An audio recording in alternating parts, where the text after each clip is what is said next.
City কর্পোরেশনটা খালি একটা হুজুগ আছে। আমার ফুডের দোকান ভাই, এই যে আসলেন এখান থেকে সব ভাঙ্গা টিঙ্গা নিয়ে গেলেন, এখন আমি কি করে খাবো সেটা বলেন। মেয়র থেকে আমাদেরকে ক্ষতি করছে, আবার এই সরকার ক্ষতি করতেছে কেন?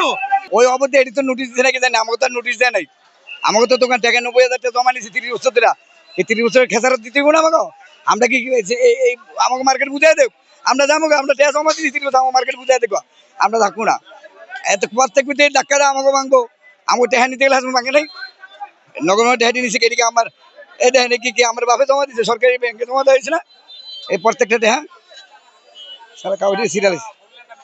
হ্যাঁ বলছি ম্যাজিস্ট্রেট কোনো কথা, ম্যাজিস্ট্রেট পরে পরে আপনি মনে যান অনেকে খারাপ দোকানে খান খারুছি দোকানে এই জন্য।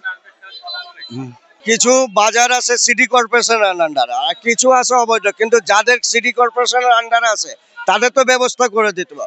সিটি কর্পোরেশন এই আপনার আওয়ামী লীগের সময় কি হয়েছে, আবার বিএনপি এলো, আবার আওয়ামী লীগ আসলো, এইসব এদেরকে দোকান না বোঝার কারণে আজকে সিটি কর্পোরেশনের ব্যর্থতা হচ্ছে। কার সিটি কর্পোরেশন যারা দায়িত্ব নিছে তারা ওই দোকানটা বুঝাই দেখ, কিন্তু এই দোকানটা না বুঝাই কারণে তো দোকানদার এখানে আছে, দোকানদারকে দোকান বুঝাই দু, রাস্তাটা নিজে বুঝা নিয়ে আনুক, খারাপ তো হবে। আর সিটি কর্পোরেশনটা খালি একটা হুজুগ আছে, হুজুগে এই করে, কিন্তু ব্যবস্থা নেওয়া হয় না। আগে ব্যবস্থা নিতে হইব, তারপরে রাস্তা ঠিকঠাক করতে হবে। এখন দোকানটা যেটা অবৈধ দোকান আছে সিটি কর্পোরেশন আওতার বাইরে সেটা ভাঙুক, কিন্তু সিটি কর্পোরেশনের আওতাতে যেটা আছে ওটার আগে ব্যবস্থা করে দিতে হবে।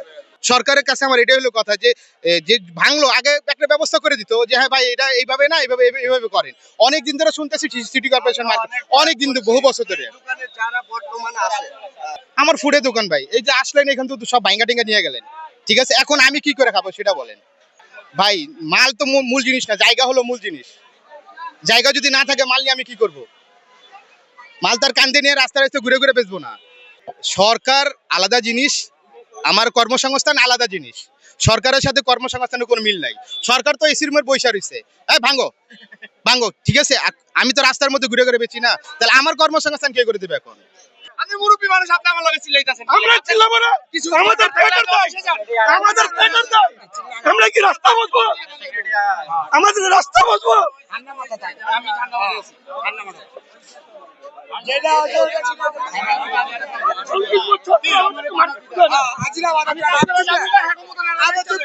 আমাদের যে মার্কেট, আমাদের নিউ সোসাইটি মার্কেট, এটা নিয়ে সিটি চক্রান্ত করছে। মার্কেটের টাকা পয়সা দোকানদারকে জমা নিয়ে এগুলো সব তালিকাভুক্ত, সার্ভে তালিকাভুক্ত প্রত্যেকটা দোকানদার। এই দোকানদার থেকে মার্কেট সিটি কর্পোরেশন টাকা নিচ্ছে পে অর্ডার মাধ্যমে, অথচ মার্কেট বুঝিয়ে দিচ্ছে না। বারে বারে উচ্ছেদ অভিযান করে আমাদেরকে ক্ষতি করে। কেন করবে? আমাদেরকে আজকে মার্কেট বুঝে দাও, আমরা নিজের ইচ্ছা উচ্ছেদ চলে যাব, আমরা এখানে থাকতে চাই না। আমাদেরকে সিটি কর্পোরেশন আমাদেরকে জিম্মি বানাইছে, জিম্মি। মেয়র আতিক আমাদেরকে ক্ষতি করছে, আবার এই সরকার ক্ষতি করতেছে কেন? এটাকে বুঝতে হবে।